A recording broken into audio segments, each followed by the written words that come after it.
Bonjour, je suis le professeur McDermott et voici mon collègue Frédéric Schnoupsy. Oupsie. Oui, aujourd'hui nous nous penchons sur une tradition fascinante, un jeu mythique autour d'une créature légendaire, le serpent à plumes, le coatl.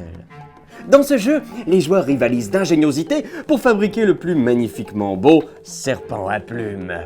À la fin de la partie, le joueur qui aura accumulé le plus de points en construisant des serpents selon la volonté des dieux sera désigné vainqueur. À son tour, un joueur peut faire l'une des 3 actions suivantes. 1. Prendre des morceaux de serpent sur le plateau central, soit une tête, soit une queue ou 2 morceaux de corps. Il les place ensuite sur son plateau personnel. Attention! Votre plateau peut contenir un maximum de 8 morceaux, ou comme on dit dans le jargon, 8 bouts de serpent. 2. Choisir des cartes prophéties. Les cartes prophéties sont vos objectifs. Vous pouvez en prendre autant que vous voulez. Servez-vous à partir de la réserve, au centre ou directement du sommet de la pioche. Attention!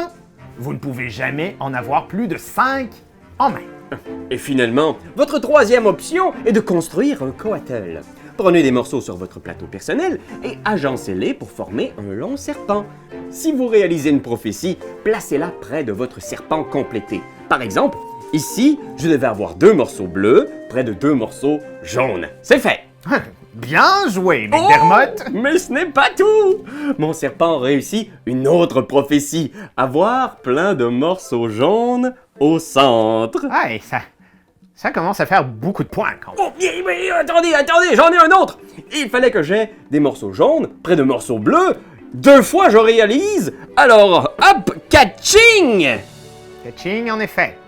Vous avez drôlement bien choisi vos prophéties, McDermott.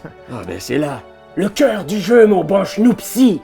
Quand on sait s'y prendre, on peut combiner morceaux de serpent et prophéties pour déployer une avalanche de points. Et c'est ce qui sépare les bons joueurs des amateurs. Qu'est-ce que vous voulez dire? Qu'est-ce que vous en pensez, Schnoupsy?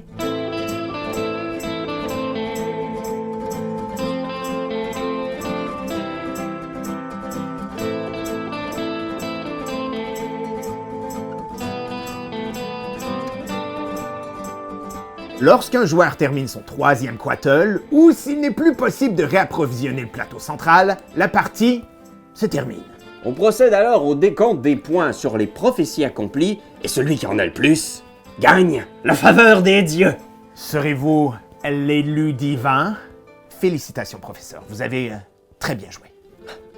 Merci, Schnoupsy.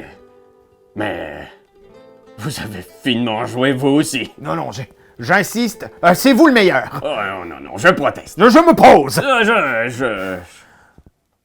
Je vous aime, mon vieux.